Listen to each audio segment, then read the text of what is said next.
core objective is to achieve NATO's 2% target this year. That's the highest level of defense spending relative to the size of our economy since the fall of the Berlin Wall. We embarked on this mission to protect Canadians, to defend our territory, to protect our borders, and to boost our sovereignty. Because nous sommes maîtres chez nous. We control our destiny. I am pleased to announce today that we have kept that ambitious promise.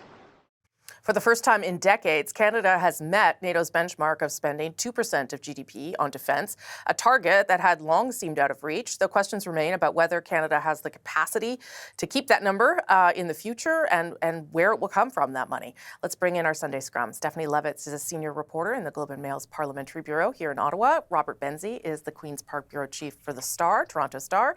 And Rob Russo is a writer for The Economist. Should tell everyone we'll get back to the NDP once we see more going on. We're about 20 minutes away or so, 30 minutes away from knowing the next leader. But I want to take some time to talk about this because we certainly criticized governments for a long time about not getting to this target, and it's finally happened. Stephanie, I'll start with you. How significant is it that Canada is now spending billions and billions of dollars in defense? You can unpack it two ways, right? The 2% objective is really a political objective. It's something that the countries around the world have been noodling over for decades, finally committed to, I think it was 2014, and ever since Canada has been seen as a laggard. What's interesting about hitting the 2% now is a bit of the framing of why that 2% is, right? It's not about, which has been for years, America being very frustrated with Canada, believing that we weren't doing our part in the world. That was sort of part of the impetus for past governments to try and keep up. Now we've reframed this objective, right? Now we're talking about it in an uncertain world, Canada needing to stand up for itself, defending its own sovereignty. It all begs the question, 2% now, it's going to have to be 5% eventually. That's the new NATO goal. And so where is this money going to come from? And just because we've hit a target, can we spend the money, and are we spending it on the right things? Yeah, and those are all the right questions to ask for sure. And there are big purchases to come. The subs that we are waiting to hear about, what's happening with the F-35. So, there's all these big procurement projects as well as the things that are happening right now. Rob, right now it seems like Canadians' appetite for this is mostly in favor. I don't know how that sustains, though, if the world changes. Which Rob are we talking to? Oh, sorry, Rob Benzie. Rob Benzie, yeah. Rob Russo, you're last. Rob Benzie, sorry. You're saving the best for last, Rosie. That's right, of course. No, I would echo what Steph said. And I was thinking about this, Rosie, because it's 3 years ago next month that the Washington Post broke that front page story when President Joe Biden was in office, when then Prime Minister Justin Trudeau apparently told NATO officials that Canada would, quote unquote, never reach the 2%. And at that point, we were spending about 1.29, 1.3% of GDP on the military. And remember, under Stephen Harper, I think it was it was almost just 1%. So it's not really just this has been a trend line, regardless of whether the Conservatives or the Liberals were in power. So I think the fact that we've reached the 2% is huge, considering only 3 years ago, it was seen to be a goal we could never achieve. Now, the 5% that Steph mentioned by 2035 is going to be tricky. And what I'm going to be watching for is, are they going to be adding things like housing for the military, things like that? Other NATO countries have used that, saying we're going to give our troops better accommodations, better equipment, more money, which are all things I think that Canadians would support by and large, because we know that those folks on the front line do a great job to protect all of us, and they certainly don't do it to get rich or to live in nice places. So I think there is a political will there, but to go from 2% to 5%. What are the sacrifices in other budgetary areas? What are Canadians going to be willing to give up?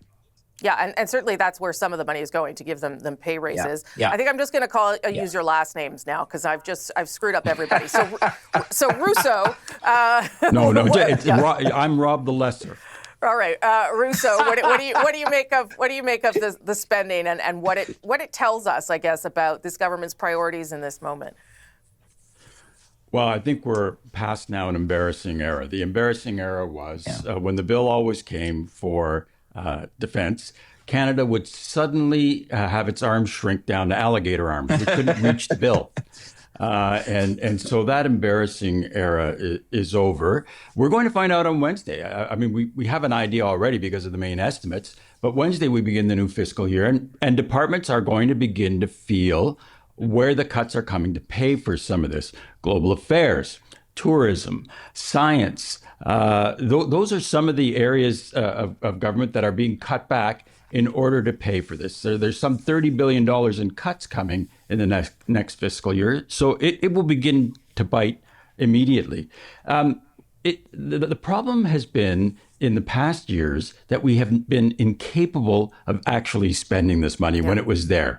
There is a new defense investment agency. It's run by a former banker named Doug Guzman, who is a friend of Prime Minister Carney's. He's one of the bulldozers. When Mark Carney was first thinking about coming in as finance minister, he had some people that he wanted to come in with him who were going to blast through the marshmallow walls of bureaucracy in order to get things done. Well, this is going to be the year where we have to get things done in defense, and it'll be interesting to see Mr. Guzman in action now that the money's beginning to flow. We're going to talk about the NDP obviously in the next hour once we know who the leader is. But Nathan Cullen made a good point off the top, Steph, and that is that the world will change again, right? Like Donald Trump will not be president forever. Perhaps there will be more stability in the world. And at that point, is there an avenue for someone like an Avi Lewis who doesn't want this kind of spending on the military? And is there a space where Canadians start to say, we don't want to be creating an industrial defense sector in this country either. This is not the priority for us going forward. I think that's sort of the difficulty here for the government as it plans these big purchases. It is a difficulty, and I not to cannibalize what we'll talk about with the New Democrats, but it's probably one of the better political openings for the New Democrats to be that social conscience on the government, to say, is this a yes to defense, but that means we can't do anything else? Is this a yes to defense and it means we're going to do other things? I mean, if you total up the share, let's say, of the major social programs announced under the Trudeau government, and I'm talking about the National Child Care Program, pharmacare, dental care, they pale in comparison as a sum total of what's being spent on defense. But the question becomes, is that not the end of those programs? I think it would be politically suicidal for any government to scrap them altogether, but will they continue to grow? What is the Carney government going to do, for example, with this accountability crisis, affordability issue that is, facing Canadians? You heard Mark Carney was asked the other day about the price of gas and how that keeps going up given the current conflict in the Middle East, and what's he thinking about? And you could see like a little sort of, a clock perhaps ticking in his head saying, we're going to wait and see how that one goes. But it's not lost on them that defense spending, like every other sort of major project that the Carney government has envisioned and announced, these are all down the road things that there will be financial benefit to the country from them, but Canadians will still want to see some relief right now. Yeah, Rob Benzie, I mean, it is, governing's about making tough choices and making priorities, and this is obviously one right now. But to Steph's point, you also have to be delivering on things that Canadians can feel and see as well. Exactly, and that's the challenge that Prime Minister Carney is going to have. And if you, as Rob mentioned, the beginning of the fiscal year next week, if you're starting to cut public services or eliminate public service jobs, and we know that the Prime Minister is doing that or is going to be doing that, that's going to mean Canadians are going to get a different level of service in certain areas. And is that going to be unpopular? And I agree with Stephanie. I think that this is a really big opening for the New Democrats, regardless of who wins the leadership in the next hour or so, or next half an hour or so. But I think in terms of defense spending, I do think there is a pretty broad consensus, though, that we cannot depend on the United States the way that we used to. And I think there's almost a weird kind of, there's a new Canadian nationalism that I haven't really seen since I was a little kid, post 1967 Confederation year and all that, the centenary, there was a real sort of a vibe in this country. People were waving the flag and they were really pleased about being Canadian. I haven't really seen that since I was a little kid. And now you're seeing that again. And it's interesting. I think it's thanks largely to Donald Trump. And it's thanks also to President Trump that Canada has been forced to reach this 2% goal that 3 years ago Prime Minister Trudeau said was not going to happen. Rob Russo, 30 seconds to you. The world has changed. We are making these investments in part, not just because of predatory hegemons in China and in Russia, which threatened our Arctic in the past. Now the United States is a less friendly and reliable ally. I'm not sure that's going to change, particularly if the Republicans are reelected. And here is the inconvenient truth that most Canadians either ignore or aren't aware of. We cannot assert sovereignty in this age of pan-Canadian nationalism over 40% of our own territory. If that's ever going to change, we're going to have to spend money to do it. And we need to assert that sovereignty for military reasons, but also for economic reasons. So I don't know that we're going to see a big downturn, a huge downturn in spending, even if Donald Trump disappears. Stephanie Levitz, Rob Russo, Rob Benzie. Grab a coffee. Well, in about 20 minutes, we'll have a new leader of the NDP, and we'll talk then. We'll keep this shot up, but I want to bring in the Sunday Scrum right away to get their thoughts. Steph Levitz, Rob Benzie, and Rob Russo. I'll go to Rob Benzie first. What do you make of this? Oh, and Eric Grenier is with us, too. Eric Grenier is on the ground in Winnipeg. I'll start with Rob Benzie. What do you make of this pretty decisive win by Avi Lewis here? It's an emphatic win, Rosie, and I thought it was a powerful speech. He hit a lot of notes that he needed to hit. I thought it was interesting that he played the class war card as much as he did. I mean, Avi Lewis went to Upper Canada College and grew up in a posh neighborhood in Toronto and is the son and grandson of NDP royalty. So he is of the elite, at least in the Democratic Party, and I would argue in the Laurentian elite kind of part of the world too, if you want to use that term. So I thought that was interesting, but I think he is a good speaker. He's a former journalist and a filmmaker, so he understands those kinds of things. I thought it was telling though that he didn't mention. I didn't hear him mention Jack Layton. I didn't hear him mention Tom Mulcair. He was slagging Mulcair on Power and Politics the other day. And he didn't mention Jagmeet Singh, which is kind of unusual. You know, these are past leaders. He talked about his grandfather, really was the only past federal leader that I heard him mention. So I thought that was odd, but, you know, it was a good speech and a decisive victory. Eric Grenier, let me go to you. So he got 56% of the vote, more than 39,700 votes. That's kind of what you thought as well, that it would be a first ballot win and a pretty decisive one. What did you make of what he had to say after the win? Yeah, I thought it was interesting. He did make a play for some unity. He invited everybody up onto the stage to make that show of unity. Not the traditional way you start a victory speech by getting a lot of people onto a stage that weren't expecting it. But I think the results show that this is a pretty emphatic victory. Turnout was over 70%. The last two leadership races, it was just over 50%. So we did see that turnout in this race went up. So it does suggest that a lot of the people that he brought into the party did end up voting for him, and he did win on that first ballot by a larger margin than Jagmeet Singh or Jack Layton did. So it is an emphatic victory.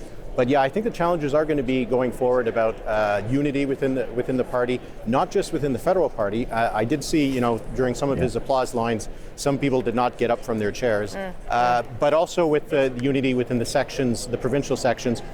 That I think is going to be a challenge that he's going to have to face over the next little while. Well, let me just read. Nahid Nenchi's already put out a statement about this. He says, he says it's clear the direction of the federal party under this new leader, someone who openly cheered for the defeat of the Alberta NDP, is not in the interests of Alberta. He doesn't have a federal leadership, so he made it clear that other Alberta and New Democrats don't have to have one either in this case, that Albertans deserve federal leaders who understand the importance of Alberta and our essential role in the Federation. Rob Russo, I mean, that sounds like trouble coming down the line there for Avi Lewis. Yeah, that reflects not a man who's running away from Avi Lewis. He's sprinting away from Avi Lewis, and I think represents one of the many challenges that he has. The challenges that Mr. Lewis has is he represents an urban, intellectual, environmental wing of the party, and there are great swaths of the party that is in resource-based economies, forestry, mining, and energy, and those are the people that were probably sitting on their hands. Other challenges immediately facing him: is he going to run in Beaches, East York, if Nathan Smith abandons that seat? Probably not. He'll be asked why. He's got a bleed of working class voters. He needs to address that. Working class voters are going to the Conservatives. The other challenge he has is Trump. In a world where Donald Trump is kind of striding about like a cantankerous colossus, people want stability. Mr. Lewis is, I think, a talented orator. You can see that he is a prince of the realm, descended from his grandparents or grandfather. But people want stability. And will he be able to break through that? So he's got 2 or 3 big challenges. I would say French is also a challenge, which he acknowledged as well. Yeah. Steph Levitz, what do you make of what he had to say and the win? Yeah, I'll pick up on something that Rob was just talking about, Russo, not Benzi, about Mr. Lewis and whether or not he tries right away to get a seat in Parliament, right? And if you look at the numbers and you look at, for example, Beaches East York, I mean, the party was nowhere there in the last election, right? So you look at the places that Avi Lewis ran in prior elections. In both cases, the NDP were super far behind. His party has a real electoral challenge ahead of it.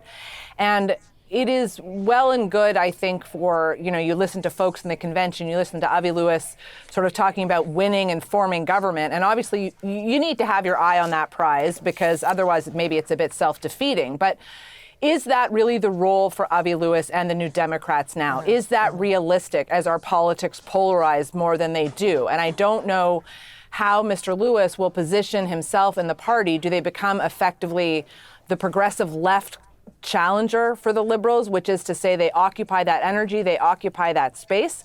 I think there are folks in the Liberal Party who are actually hoping for that.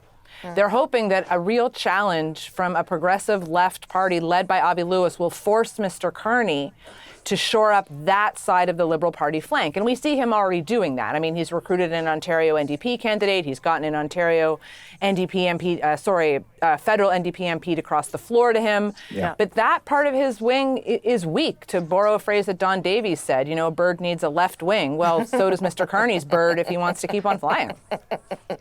This is why I like Steph Levitz on a panel.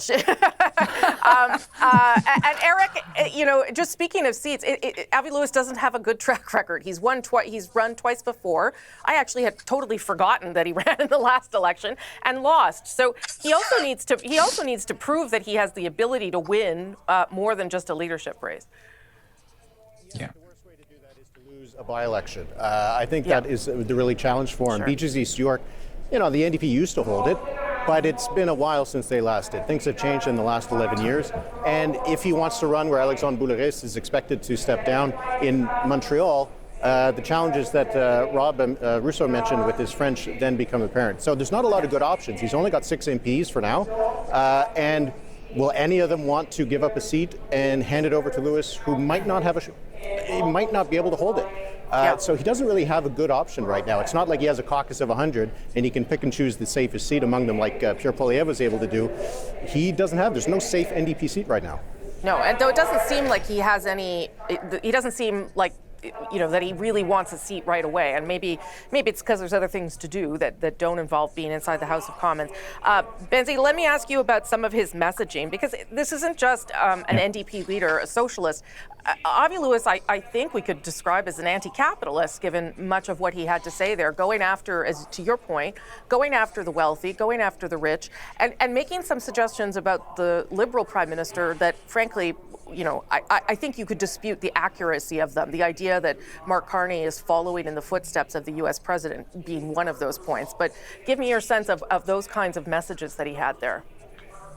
I mean, I think Mr. Lewis has been consistent in that. I mean, his spouse, Naomi Klein, is basically royalty to the folks who are, the no logo crowd, the anti-capitalist crowd, and I think he's a firebrand speaker, and I thought he delivered that message well. I mean, it's fair game for him to say what he said about Carney. We can debate the accuracy of it, but he's an opposition leader, and I think I think he, to what Steph and Rob were saying earlier, I think he will keep Carney honest, although I would argue if you need a left wing to fly, you also need a right wing to fly. So that could be a problem for the New Democrats, because I don't know what kind of a right wing they have. I do think, though, Rosie, I thought it was interesting some of the things he was talking about in the speech. He mentioned Israel 3 times, I think. And I don't know. I mean, is it going to be a boutique party that is concerned with things like Gaza, and instead of things that are maybe more kitchen table issues to more Canadians. I would worry if I were a New Democratic supporter that the party would be becoming sort of a left-wing version of the PPC, the People's Party of Canada. That's the Max Bernier vehicle that likes to talk about we got to get rid of supply management. So you're a fringe gadfly, and I think that's a risk. I mean, Jack Layton, Tom Mulcair, Ed Broadbent, these people were prime ministers in waiting. They were serious folks. Rosie, you and I covered, Steph and Rob, all of us have covered those guys. Covered at least not Broadbent, but certainly Jack Layton and Tom Mulcair. And these were serious people, governments in waiting. Is Avi Lewis seen as a prime minister in waiting? I don't think you can really say that today. Yeah, just so people know, we are waiting to speak to the leader, the new leader. He's going to make his way over to where Eric is, and as soon as he's hooked up, we'll bring you that interview to see how he's feeling about the challenges ahead. That was sort of a question I raised on that issue this past week too, Rob Russo, is the risk of being maybe too far left on some issues anyway, and making yourself a fringe. And the fact that the people who are sort of center progressives who are with the Liberal Party right now, you're not actually going to bring them over if some of your views are perhaps too extreme for some Canadians. There might be something to that. Look, we've had a lot of discussions on panels about right-wing populism. What we got today was a reminder that there is such a thing in Canada as left-wing populism as well. There are a lot of fairly easy solutions to complex problems that were offered today. And if the goal is to try and gain attention, to break through, this might be a way to do it. And again, I go back to his grandfather, who in 1972 substantially increased the number of seats the New Democratic Party had and held the balance of power. I'm talking about David Lewis, with a slogan about corporate welfare bums, and how many of the big corporations in Canada were getting too much help from the government. It was effective. Could it be effective now? Well, again, the threat facing Canada will make that difficult, I think, for a lot of people to try and embrace that. But would it break through with a segment of the population, younger people who feel like, just look at the happiness index that came out last week, where Canada was 71st in people under 25. Will it percolate with them? Perhaps it will. But this is not a man, as he said, who wants to nibble about the edges. This is a man who doesn't want to build a bigger table. He wants to dismantle the table that's been built for the NDP and completely rebuild it. And I think that's reflected in Rob Ashton's votes. Organized labor, the heart and soul of the New Democratic Party, really for the last 35 or 40 years, didn't turn out for Rob Ashton. He finished a surprising third. So it'll be interesting to see if he follows, I'm talking about Avi Lewis, the Mamdani plan of going after younger voters, people who don't normally come out and vote, tries to get them, but that'll be years in the making. I think it'll be 2 or 3 years. I don't think he's going to run for a long, long time. But what is he going to do? Is he going to show up like Jack Layton did every day in the House of Commons to try and break through? That's what I'd be watching for in the near term. Well, just another example of some of the challenges facing him. This is a letter from the Office of the Official Opposition in Saskatchewan, so the NDP there. He had requested a meeting with its leader, and she writes that the positions you've taken when it comes to natural resource development are ideological and unrealistic. And Carla Beck says that until some of those positions change, she will not be meeting with him. So that's now 2 NDP provincial leaders there, Steph, that are not keen on the things Avi Lewis is saying, largely because his position on resource development and extraction runs opposite to what some provinces believe is key to their survival and development. This is a really interesting challenge for the New Democrats, because I'm pretty sure that they are the most integrated party at the federal provincial level, just in terms of operations and engagement, when compared to, the federal Conservatives have no real interoperability, and the Liberals, it depends on where you are. And if you've got, Mr. Lewis and the leaders of the major provincial parties sort of offside with each other, that's not just problematic for the federal party, it's going to go the other way too. And Benzie can probably speak to this much more coherently than I can, but look at Merritt Stiles and the New Democrats in Ontario.